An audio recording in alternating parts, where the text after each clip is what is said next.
Bessa está comigo para fazer a pronúncia, né? Isso, Excelência. Já foi apresentados os memoriais e o despacho em relação aos pedidos que constam em memoriais, visando ser rápido e agradecendo aqui a disponibilidade de Vossa Excelência, irei ser breve em relação aos pedidos. Consta nos memoriais um pedido de nulidade em relação à ausência dos cumprimentos da autoridade policial em relação ao artigo 6º e artigo 11 do Código de Processo Penal. O artigo 6º e seus respectivos incisos dispõe que a autoridade policial, sabendo da existência do crime, deve ir ao local do crime e diligenciar-se, resguardar todas essas provas, o que não foi realizado. Não foi realizado a perícia do local do crime, não foi apreendido o objeto que é a madeira utilizada para a consumação do homicídio, e com a inexistência desses objetos também não foi cumprido o artigo 11 do Código de Processo Penal, que diz que esses objetos devem estar resguardados e devem constar no inquérito policial. No inquérito policial inexiste qualquer auto de apreensão dessa madeira ou objeto utilizado para a realização do delito, violando assim o artigo 6 e o artigo 11 do Código de Processo Penal, né? Por omissão em relação a formalidades essenciais para o ato, que é uma nulidade processual disposta no artigo 564, inciso 4 do Código de Processo Penal. E também, em atenção ao artigo 563 do mesmo dispositivo legal, é necessária a demonstração de prejuízo para que seja decretada a nulidade. A defesa técnica tem o entendimento de que o prejuízo se demonstra a partir do momento que, com a ausência da perícia do local do crime, a defesa técnica ficou impossibilitada de confrontar a informante, esposa da vítima à época dos fatos, em relação à localidade do crime e principalmente ao seu testemunho em relatar que visualizou todos os fatos, uma vez que o desconhecimento do local do crime impediu tal condição, o que contraria o princípio fundamental do contraditório e da ampla defesa. Ademais, também, Excelência, a ausência do objeto do crime pode prejudicar a defesa técnica em relação a apresentar quesitos e questões para o perito a serem respondidas em eventual audiência do tribunal do júri, o que influenciará significativamente no livre convencimento motivado dos juízes leigos no dia da audiência do tribunal, caso ocorra a ausência desses objetos. Dessa forma, essa é a primeira nulidade. A segunda nulidade, Excelência, diz respeito à ausência do exame de corpo de delito. Apesar de existir o laudo de necrópsia, inexistem outros elementos, conforme foi relatado anteriormente, que são os objetos do crime, utilizados para o crime, bem como os objetos que ficaram na cena do crime, como foi relatado pela esposa da vítima à época, uma bicicleta, uma mochila com possíveis objetos que estavam guardados do acusado. Esses objetos não foram apreendidos, bem como também inexiste nos autos fotos dos cadáveres, foto do cadáver, do local das lesões. Dessa forma, conforme o doutrinador Renato Brasileiro de Lima, o exame de corpo de delito ele não se baseia exclusivamente no corpo da vítima, mas sim em todos os elementos sensíveis de vestígios que se encontram no local do crime. Então, diante da ausência do exame de corpo de delito em sua totalidade, a defesa técnica entende pela nulidade processual. Já a terceira nulidade diz respeito à ausência da cadeia de custódia. Por quê? Porque nenhum objeto do crime foi apreendido. A cadeia de custódia, ela não existe. Dessa forma, não foi possível cumprir os requisitos que estão dispostos no artigo 158 e suas respectivas, acho que é 158A e respectivos artigos que seguem em diante, que é a preservação do objeto. E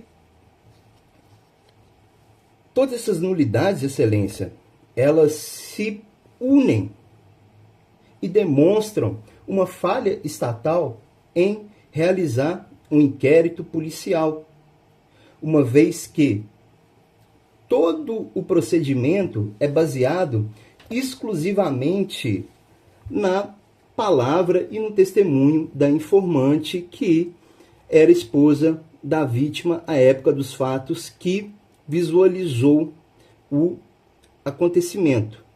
Então, no mérito, a defesa técnica em memoriais pleiteia pela impronúncia do acusado em razão da ausência dos preenchimentos dos estándares probatórios necessários para a condenação, uma vez que a palavra da informante, que não foi compromissada em dizer a verdade na audiência, somente ela não pode ensejar a pronúncia do acusado. Inclusive, depoimentos incongruentes, porque a mãe da vítima relatou que a esposa dele, que também foi informante à época, não contou para ela em nenhum momento que visualizou os fatos acontecendo. E na audiência de instrução e julgamento, ela relatou que viu tudo acontecendo, contando detalhe por detalhe, o que é algo contrário ao fator humano em relação ao sofrimento e tudo mais. Certamente ela poderia contar, ter falado o que aconteceu, mas a própria mãe da vítima falou que ela não relatou sobre esses fatos. Em decorrência também de tudo o que foi explicado anteriormente, a ausência de todas as provas científicas, epistêmicas, para dar embasamento ao testemunho da vítima, a condenação, a pronúncia do acusado não deve ser uma medida optada por esse juízo, e sim a impronúncia. Então, o despacho é nesse sentido, excelência. Em razão do princípio indúbio pro réu e pelo fato de que a pronúncia não pode ocorrer com fundamento apenas na testemunho da informante, e apesar de também existir uma testemunha, Juliana, que já faleceu, o depoimento dela ocorreu só durante o procedimento administrativo, que é o inquérito policial. E como, infelizmente, ela veio a falecer e não pôde relatar o que relatou anteriormente, por força do artigo 155 do Código de Processo Penal, esse depoimento dela em sede de inquérito policial não pode ser valorado para a pronúncia do acusado. Tá bom. Eu já tinha lido os memoriais do senhor, as alegações finais escritas. Foi bom que o senhor deu um resumido bom do que está lá. Eu entendi a linha que o senhor quer traçar para eventual impronúncia dele, né? E eu garanto ao senhor que para dar uma celeridade ao fato, hoje mesmo eu vou lançar, então, a decisão e assinar para que o senhor tenha acesso a ela. Tá bom, doutor? Correto. Excelência, só outro fato aqui que eu esqueci de mencionar, é que o acusado, ele relatou para mim que sem querer assinou um termo que desejava cumprir a pena dele provisória no estado do Rio de Janeiro. De acordo com ele, ele não sabia de que se tratava aquele documento que assinou. Então, eu até juntei nos autos uma manifestação explicando esse fato e requerendo que ele continue a cumprir sua pena provisória no presídio de Manhumirim, que fica perto onde está a cidade de Lajinha, cerca de 40 quilômetros, perto de seus familiares, o que atende ao artigo 103 da Lei de Execuções Penais. Apesar do STJ ter o entendimento de que esse direito não é absoluto, ele fica à decisão das questões de superlotação de presídios, só que nesse pedido de transferência não consta nenhuma necessidade em relação a essa superlotação. Então, a continuação dele cumprindo essa pena provisória no presídio de Manhumirim a melhor medida a ser optada, porque vai garantir os seus direitos fundamentais, bem como também os de seus familiares. E se for possível, Vossa Excelência, em decisão, garantir esse direito dele também? Essa transferência foi motivada por conta desse pedido dele, do que ele não sabia que estava assinando? Isso, Excelência. Se a família dele está longe, eu hei de concordar desde já com o senhor que, se ele for mantido preso, não se justifica que ele venha para cá. Ele disse, inclusive, que ele não era daqui quando o fato aconteceu, ele voltou, né? Então não tem razão de ser, né? Fora que aqui é que nós temos questões de superlotação, uma logística de encarceramento muito ruim. Então eu vou olhar o que olhou.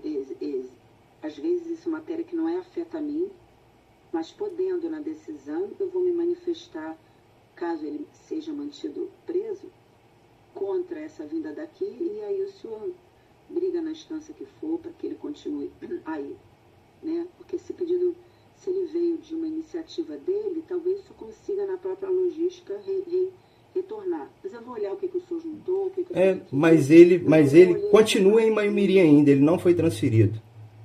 Aí eu já estou providenciando, já enviei os e-mails para tentar evitar que isso ocorra. Tá bom.